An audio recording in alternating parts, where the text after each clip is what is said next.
நடிகை ரம்பா அருணாச்சலம் திரைப்பட ஷூட்டிங் ஸ்பாட்ல ரஜினிகாந்த் தன்னிடம் விளையாடுவது குறித்து பேசிய வீடியோ இணையத்தில் வைரலாகி வரும் நிலையில தொகுப்பாளி பெப்சி உமா ரஜினிகாந்த் குறித்து பேசிய வீடியோ இணையத்தில் வைரலாயிட்டு வருது. அதாவது அந்த வீடியோவில் தன்னிடம் தன்னுடைய திரைப்படத்தில் நடிப்பதற்காக ரஜினிகாந்த் பேசிய போது நடந்து கொண்டது குறித்து பெப்சி உமா பேட்டி ஒன்றில் பேசியிருக்காங்க. அதில் ரஜினிகாந்த் என்னிடம் பேசியது எனக்கு ராகிங் பண்ணியது போல இருந்துச்சு என்று பெப்சி உமா பேசியிருக்கும் நிலையில் அந்த வீடியோவை இப்போது இணையத்தில் பகிர்ந்து ரஜினிகாந்துக்கு எதிராக அதை ட்ரெண்ட் செஞ்சு கொண்டிருக்காங்க. என்ன நடந்தது என்பதை விரிவாக பார்ப்போம் வாங்க.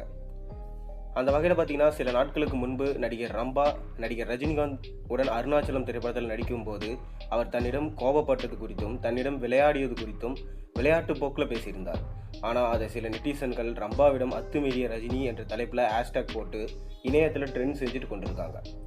இந்நிலையில் தொகுப்பாளி பெப்சி உமா சில மாதங்களுக்கு முன்பு விருது வாங்கும் நிகழ்ச்சி ஒன்றில் நடிகர் ரஜினிகாந்த் பற்றி ஒரு சில வார்த்தைகள் பேசியிருந்தாங்க. அதை இப்போது பகிர்ந்து சில நெட்டிசன்கள் ரஜினிகாந்தை கலாய்ச்சிட்டு வராங்க. பொதுவாக தமிழ் சினிமாவில் ஒரு தொகுப்பாளினி இவ்வளவு பெரிய ரசிகர்கள் கூட்டம் இருக்குதுன்னா அது கண்டிப்பாக பெப்சி உமாவுக்கு மட்டும்தான். ஆனால் எவ்வளவு அவர்களுக்கு ரசிகர்கள் இருந்தாலும் அவர்தான் தமிழ் சினிமாவில் நடிக்கவே மாட்டேன் என்று உறுதியாக இருந்திருக்காங்க. அவருக்கு ரஜினிகாந்தோடு மட்டுமில்லாமல் கமல்ஹாசன், ஷாருக் கான் என பல முன்னணி நடிகர்களோடு நடிக்க வாய்ப்பு கிடைச்சிருக்கு. ஆனால் அதையெல்லாம் வேண்டாம் என்று பெப்சி உமா மறுத்து விட்டாங்களாம். கமல்ஹாசனோட அன்பே சிவம் படத்தில் நடிக்க வந்த வாய்ப்பையும் மறுத்திருக்காங்க. 15 வருடங்களாக ஒரே நிகழ்ச்சியை தொகுத்து வழங்கிய பெருமையும் பெப்சி உமாவுக்கு தான் சேரும். அவரிடம் ஒரு முறையாவது பேசிவிட வேண்டும் என்று விரும்பிய ரசிகர்கள் ஏராளம். அப்படி இருக்கும்போது அவருக்கு அதிகமான சினிமா வாய்ப்புகள் வந்திருக்கு. இப்படி ஒரு நேரத்தில் பார்த்தீங்கன்னா, ரஜினியோட ஒரு படத்துக்கு பெப்சி உமாவை தேர்வு செஞ்சுருக்காங்க. ஆனால் அதற்கு நான் நடிக்க மாட்டேன் என்று பெப்சி உமா சொல்லியிருக்காங்க. அதற்கு ரஜினியே ஃபோன் செஞ்சு நடிக்க விருப்பமா என கேட்டிருக்காரு. அதற்கு அப்போது பெப்சி உமா, வேண்டாம், நான் தொகுப்பாளியாகவே இருந்து விடுறேன், அதில் கிடைக்கும் பிரபலமே போதும், நடிகையான பிரபலம் கிடைக்கும், ஆனால் அந்த கஷ்டத்தை என்னால் அனுபவிக்க முடியாதுன்னு சொல்லிட்டு அவங்க சொல்லியிருக்காங்க.